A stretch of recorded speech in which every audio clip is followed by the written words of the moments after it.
I just trying to find what I'm trying to figure out in my head is, does this mean this technology is the solution or the enabler of the problem, I think it's a combination of or both. both? The Yeah. technology created the problem because now we don't need the central governments, and we don't need the distributed environment. We don't need the large super corporations and their incredible uh, supply chains in China and all around the world. Now we can build we can almost build everything on our own using 3D printers at this point, which is Fair enough, something I Chuck. I mean, absolutely like. there's a reason it hasn't happened already then, because that technology is not that new. No, the Like, technology is about 10 years old at this point, 15 years old. exactly. So how many shoes have you made or cars have you made with it yet? Well, I You know, know like, small organizations in University of Winnipeg that have are building cars, and I know Tata Motors, I believe in India, which is making $2,000 automobiles for the Indian market, mostly using 3D printing, and I see the aftermarket automobile market, which is surprisingly chock full with 3D printed replicas of that was fenders and stuff like I that. that would seem like the best for myself. That was the number one thing I could see for the 3D printing being the most benefit, Yeah, or maybe like medical something that I don't really understand. yeah, but by the same token, the central governments are trying to use the technology to make us beholden to them, and they're worried about their future right now because the technology was developed to be decentralized, to be the technology you can use individually as a survivor of a thermonuclear holocaust. But Mhm. and now we can use it in our own homes, in our own communities. We don't need permission from whoever is in Beijing, who owns Apple Corporation. What about the gun thing then? Have you seen they have somehow the central intelligence agencies of the world can track when guns are made through that? I mean, I've heard that. Don't know if I believe it, but it sounds plausible enough. I haven't heard that. I imagine they have mechanisms to track the Like plans the when code you or download the whatever it is plans. make it Yeah, right. when you download the Yeah, plans, they can track that. But I don't know if they can yeah, track the actual manufacturing of what's going on. yeah, So we'll see. yeah. You know, That makes sense. who knows Well, what I can guess we'll have happen. to find out until somebody. We'll have to find out when someone is shot with the gun they manufactured. They can't find who the owner is. Anyway, just so you know, we are recording now. This is last week today. I am Chuck Black. I'm with Alan Calder, and we are going to talk about the major stories we've been tracking this week in Freedom Forum news. And I'm just going to bring up the screen right now. And it's been kind of a wild and adventurous week. There we go, Freedom Forum news. And we got, looks like 14 pieces we printed out this week. And what do you think's our biggest story this week? Well, I'd like to say first of all, the story that you and me were specifically involved in is the one that I find more. Well, actually, two of them, I guess, that story. Then on the bubble bus though, on the weekend, then the bus that we were on, right? That when we were on it, do you want to go into that story, Chuck, or we can go over that later on if you want to do it in order? If you would like to do it in order. It's what you want. Our portion of the story is we were actually almost involved in a story this weekend. But I think I want to start out with the context of what happened. And I think that the police department is responsive to the city government and the provincial government. And the big story this week, Ontario Premier Doug Ford pushed us into a new lockdown. Uh, Business and social rules are changing daily. I remember that since I wrote this article on Friday, I believe, uh, they promised at the time that the schools would stay open, but they announced 2 months ago that, or 2 days ago, 2 hours ago, yeah, they announced earlier today that Peel Region was actually closing its schools. So who knows what the world's going to be like tomorrow? Anyway, Ontario was shut down, and it basically meant no outdoor dining. Outdoor gatherings are limited to 5 people.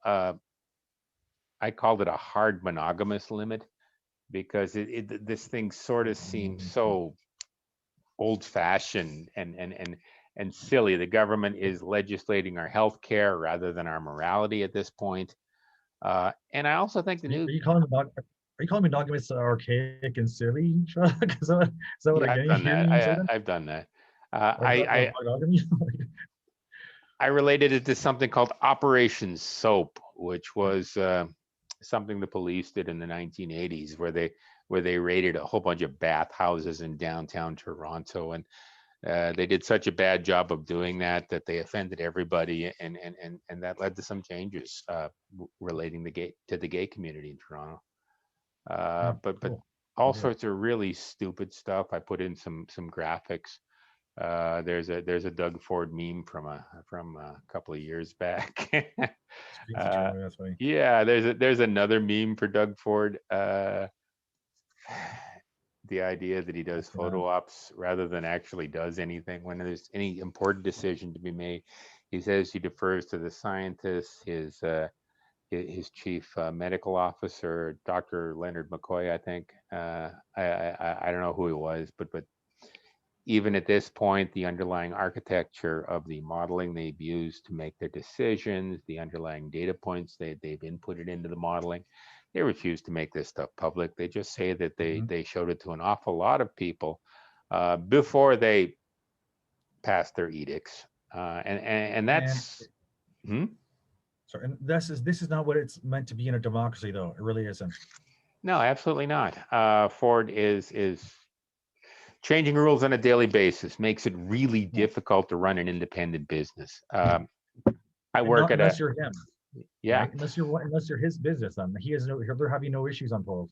I would say not. I imagine the more close you are to Ford and his cronies, Mhm. the more advance notice you have if something's been going on. And I think this is a really bad way to look at the universe. But this is what happened on Thursday and Friday. I note that the legacy media was given this story all at once around 11 Mhm. p.m. on Thursday evening. I found that quite annoying. So what would one think then? That just a press release they gave them ahead of time, then that's what you're getting at, right? That's fine. Yeah, They're going to tell yeah. everyone anyway. Then who cares? Well, I think that rather than announcing it to the people, most of the press releases went out like a fait accompli, sort of a Mhm. situation where they thought this is what's going to happen. You can't do anything about it.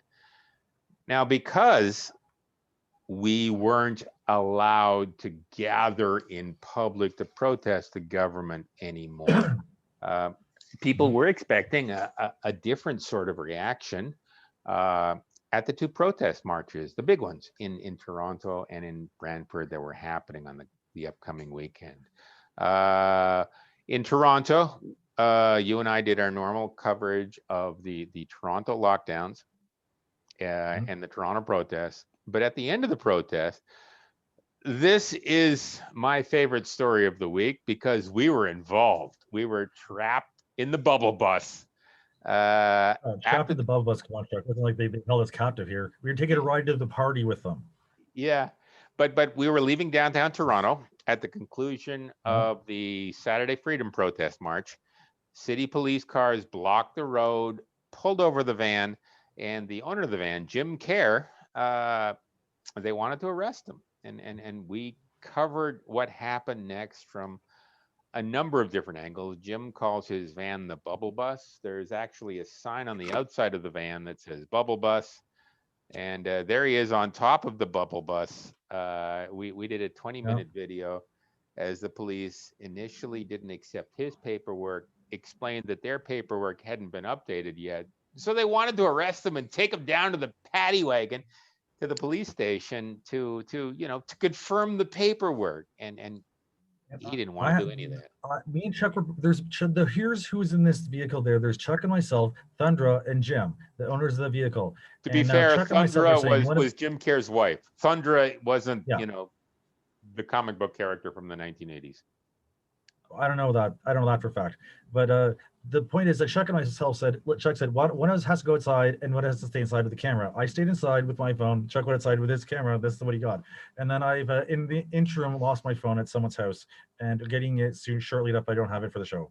But we have great coverage of it, though. We really do. It was fantastic here. It was wild. Absolutely recommend it. I was concerned that the police were like the movie Brazil, where they said that the paperwork had to be followed through, even though they had tried to arrest them last week on the same charge and the paperwork was good then. They wanted to arrest them a second time on the charge because who knows what the paperwork would say now. And it was the paperwork hasn't changed, nor is the problem, as it turns out. The problem was, and then at the end of this, they were going to arrest Jim. They wanted Al and I to go. I imagine they would have arrested Jim's wife, Thunder, at some point as well. I want to suggest here that I would like to jump in here and say, I even said this to Chuck, is that they're not going to arrest me at all. They're not going to arrest them at all either. Yeah. And they didn't. But what happened is they didn't. They wanted to take Jim in. They had the police paddy wagon there at the time. But then they were saying, Jim was saying, they said, what's with the tactical vehicle here? They said, oh, we're scared. He said, what are you afraid of? What the hell are you afraid of? There's 4 of us in this van here, this vehicle moving all in seatbelts and driving along. He's like, what are you afraid of? Why do you need like so many cops here? Like, it's just unbelievable. I was very surprised about the authoritarian nature of what happened. Not only that, it was pretty obvious harassment.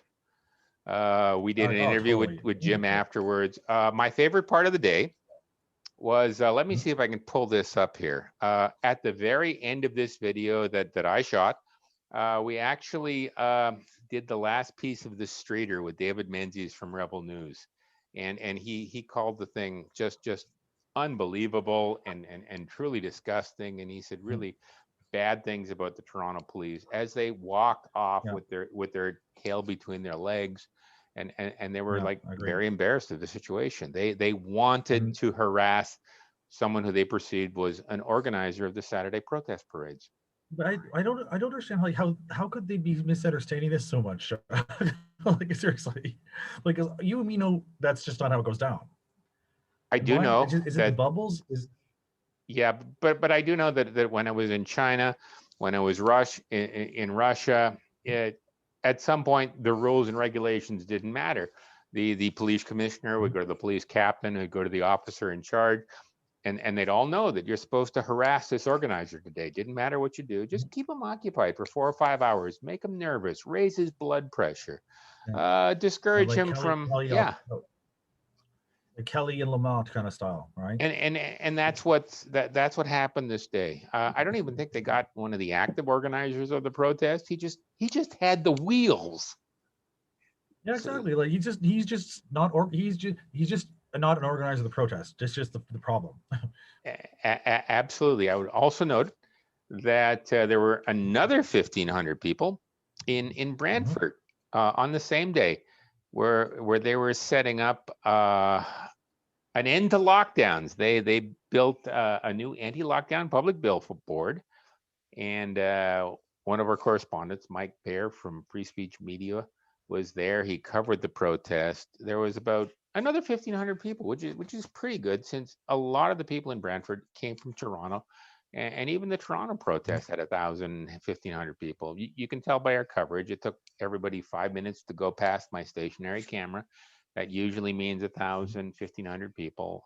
Everybody was happy. Everybody was looking to party. And the same thing happened in Brantford. Although I note in Brantford that one of the speakers, Pastor Henry Hildebrandt, as he was leaving the event, he was pulled over by police. 4 police cars, a K9 unit, a dozen officers, and they ticketed all the adults in the car. We covered that, along with a personal interview we did with the pastor on Friday. One of the things he mentioned in his interview is that 70+ Canadian churches were open for Easter services. I know his church was open. Al and I were there. And what did you think of the day there, Al? What I'll suggest then is when we get to the church, I was surprised that I wasn't sure what to expect. I was I went to kind of grew up Catholic-ish, so I was trying to see what I had. I dressed nicely, and I didn't know what to say. Should I wear Amish outfit? What the hell's going on here, kind of thing. But half the people in there, or maybe around 3/4 of them, were not there all the time. You could tell. You know what I mean by that, Chuck? Like, yeah, I know there was The people we talked to had come from all around the neighborhood. One had come Yeah. from as far away as Toronto, just to worship at a church openly. Yeah. And they were saying, oh, we have a kid here. We don't want him to grow up in this weird world where no one knows each other kind of thing. And there's a lot Yeah. of kids there too. And the people that sat beside myself were, she eventually, there's a husband wife, and they were very into it. And she, in fact, got up and sang then at the pulpit or whatever, at the main stage. What do they call it then in that religion then? And she did a bang up job. And I said to her, I said, wow, well done. Thank you very much for that, what you've done then. After that, they invited us over for lunch, like on a holiday. And then the Hildebrandt invited us over for lunch as well. I thought to myself, these are the friendliest people here. I can't, these are very good people. They are all on the same team here. It's very nice to be around, for real. Yeah, they were wonderful. And on the way home from their protest on Saturday in Brantford, they were ticketed. It's so bizarre. It's so strange. They weren't the only church in Canada that was ticketed for protesting that day. Henry Hildebrandt's son, Herbert, actually videotaped the interaction with Yeah. the police officers that day. And I don't know, it was disgusting. They ticketed all the adults in the car, $1,000 tickets. They let the children go. That was very sweet of them. And then I don't think those tickets will ever get Oh, into isn't court. that's a nice thing, man. Yeah, they Mm. were all ticketed under the Reopening Ontario Act. You go. Oh, very good for them. But what I texted to Hildebrand after that, after I said, thank you for your hospitality, allowing us into your church, your service as well as your home, and said, if what you're doing is wrong, I don't want to be right. Sounds like a 90s hit. And it's true. I know. So it's not a hit though. It's just how I feel about it though. You're not doing anything wrong. Like they're wrong, not you. I want you. They're not right. You're right. Yeah. Don't worry about it. That's what my impression. I was, you know what I'm getting at here, Chuck. I found the key takeaway here is the fact that Hildebrandt is not operating alone. He's not operating with only one other church, Pastor Coates out in Alberta. He is part of a collection of, at this point, 70 churches right across the country. And if you go to the article, you will find a link to the overarching organization that's organizing the protests, that are organizing the reopening of churches across Canada. And I think it's a useful link to learn about and to get to know. I mean, some days it's good to go to church. What did you think of service? What did you think of the service then, Chuck? What did you think of it then? I thought it was very much like an old traditional service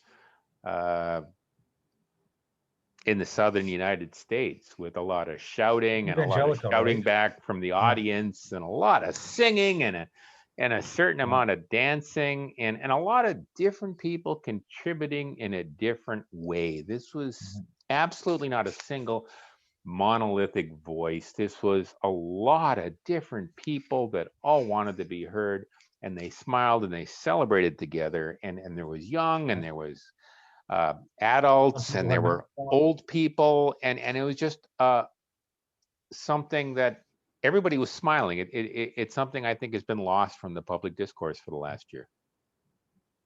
And I think worth mentioning, Chuck, is that there was people there that did have masks on also, though. Yeah, I noticed that, and they were like welcome. The masks on, yeah. They were welcome. The Exactly. idea was That's what to I mean. worship. The idea wasn't to get wrapped up in specific politics. And there's another guy that sat in our aisle. Then I thought to myself, this guy looks like he just doesn't belong here, And everyone just come here. Here's your chair. They pulled up a chair, sit down, and everyone hugged him. You know what I mean? You know who I'm talking about though? Yeah, I was like, remember this is just unless they're doing this to fool me, I'm super impressed by that. Yeah, I think a lot of really good people there. We got invited to multiple places for lunch. We went to Pastor Hildebrandt's sons. Yeah, and really great. I agree. Move on before we look like we're fanboys here, right? We are fanboys at this point. I also think that it's worth noting our latest one-on-one with Doug Forcepiece with Paula Tucci is up. We've talked about Paula Tucci in the past. She's collecting a number of lists of successful court cases against the lockdown. She's got like 50 or 60 at this point. You should check that out. I also think it's important to note Brandon V. We've got two of his articles up. He posts on a YouTube equivalency every Friday. We are trying to cover what he's doing. He is affiliated with our friend Impenetrable, and he is well worth taking a look at for the issues relating to health. Also think it's important.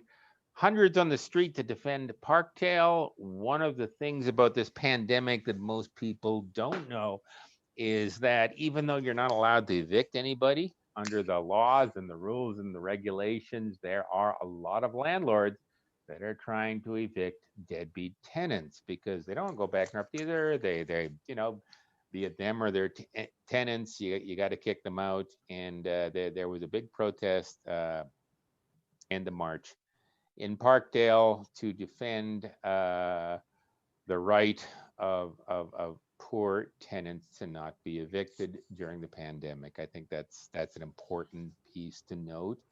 How big of a protest was it, Chuck? Do you know? I think it was 400 people. That's not bad.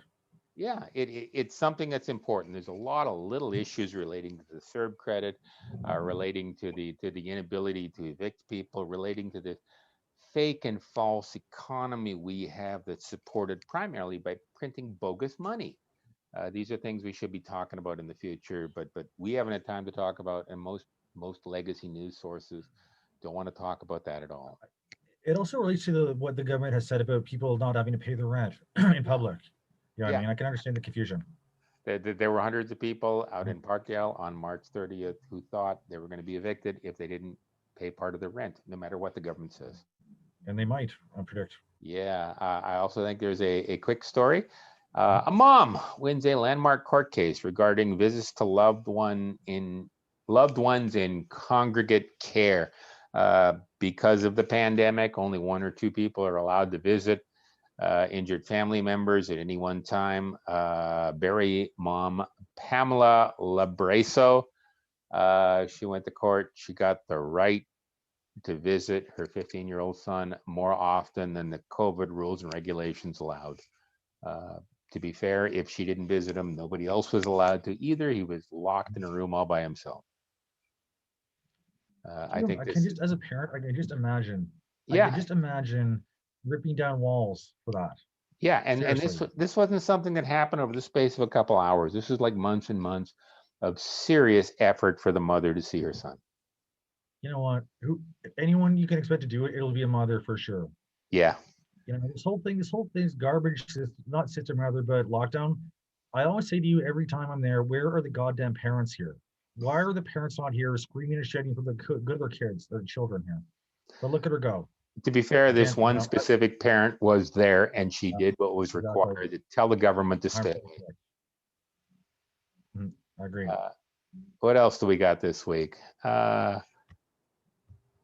got the latest protest at the Halton Public and Catholic School Boards. That's another piece that Mike Boyer from Free Speech Media is covering. He's pretty good with this sort of stuff. No, he's great. I like him. And this is just one of dozens of protests occurring every week across Canada, organized by parents concerned that their rights have been bypassed and their children's health, education, and future opportunities have been compromised by lockdown edicts. Another issue that's never covered in the legacy media.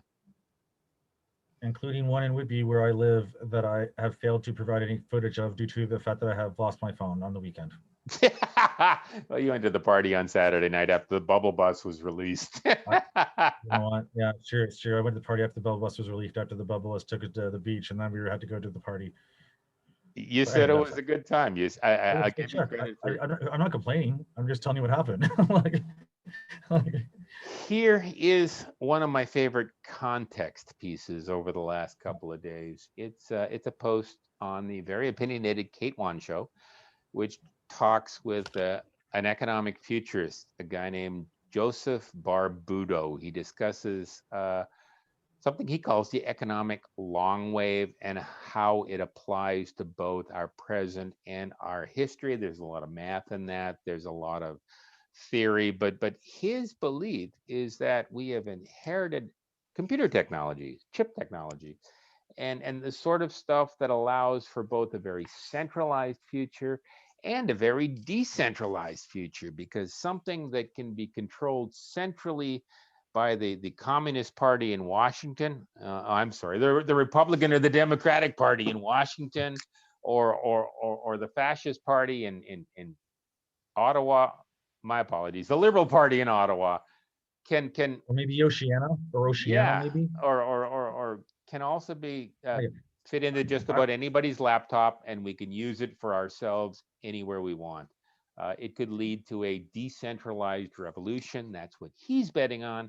But he also argues that the yeah.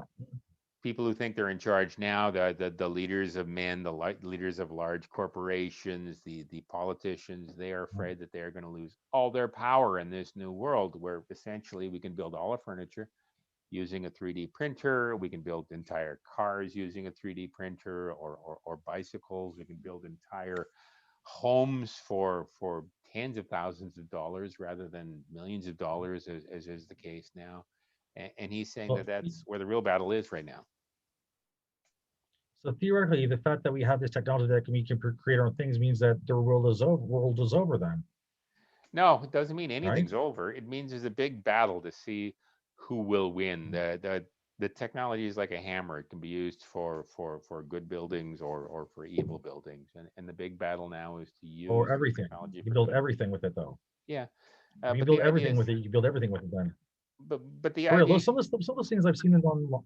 I've seen them build up some like these incredibly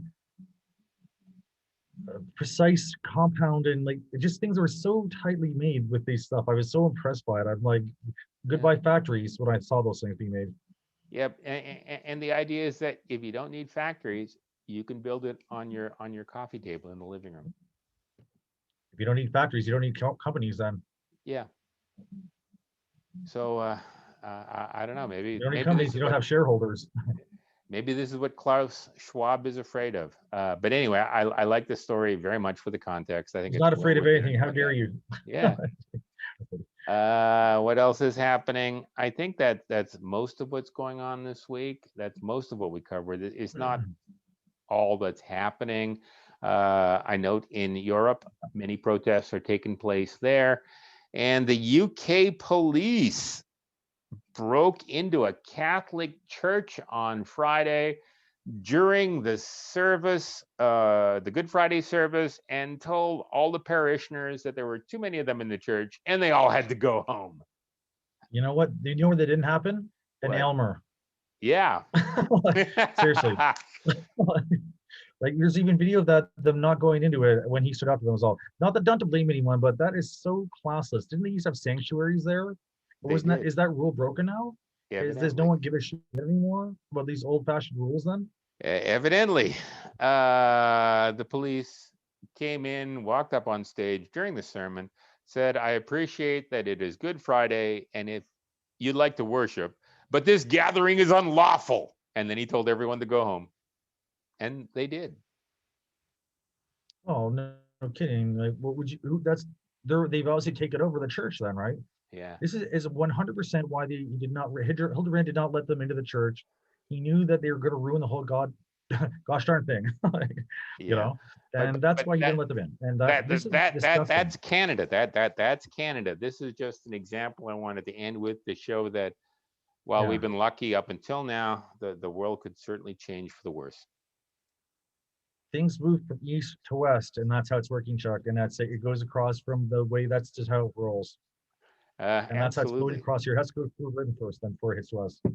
And that leads me to one more piece that I put in just to note that some people, including in this case, Bloomberg columnist Andreas Clough, is telling us that we might need to start planning for a permanent pandemic. This is something we've whispered in silence in quiet rooms before, and all the people in public thought we were a conspiracy theorist. But Bloomberg is saying up front, this is never going to go away. That sounds more like a threat than a truth, because the reality is not everyone's buying this garbage anymore as much as they used to either. No, I would agree. Seriously, people, the fact the harder they push is the quicker the pushback, Yeah. and they just really fucked off. Pardon my language. They really pushed back. They pushed too hard and went for the touchdown pass, the Hail Mary, the first play. Well, I know there's a lot of people annoyed right now. They don't understand the rules and regulations. They don't understand why 2 weeks turned into a year. They don't Yeah. understand why rich people seem to be making more money out of this, and they're getting Mhm. suitably annoyed. So How many years does my son or daughter not have to play hockey for when they're going for a scholarship or whatever? yeah. Like anything like that. Like there's a million reasons why it's not okay for this to happen. Then and it only happens to it only happens to the not rich. You know. I do accept that the rich have an easier time than us, and I Mhm. do agree that the rich have private facilities where they don't have to wear masks. The rich have private jets where they can do whatever the hell they want. Yeah. And a lot of us are stuck in one room apartments with a landlord who hasn't been paid rent for months and months. Oh, I'm sorry about your. How much do you need, Chuck? Like, what are you talking about? I've been lucky. You helped me move 3 months ago. I'm okay. Well, fair enough. Here's advice. Well, I live with a landlord who's not has rent paid for months, but I didn't know what to think. But I feel as if the whole thing is falling apart, though. It really is for them, and it's very predictable. That I want to find out, Chuck. We have these things on film too about how you predicted what would happen, don't we? So you must, Say because again? Yeah, we have a lot of this stuff. We have so much stuff that I we've know, never no, had a chance to publish. Uh, I know. I would love to go back and find out. Oh my God, Chuck was wrong again. Al was right. Who knew? Kind of show. Just kidding. one We're day just we like will. just more like I know, just kidding, sort of, but I'm curious about it though, because it seems as if these things have been predicted before and happening the way we thought that it would. Yeah, this is very common knowledge. The crazies No, that's all what I thought mean. it would go this way. Well, no, that's not true. The only a select few knew thought it would go this way. Then people who were paying attention to the actual news, not watching the news on TV. Yeah, maybe. Anyway, I do know that the worst case scenarios seem to be coming true, and that's pretty much all for tonight. I need 10 minutes to compile this before we go into our next conference call. So I would encourage everybody, So, if you like what we do, don't forget to like, comment, share, and subscribe. On top of that, we are looking for smart people who do things to help us out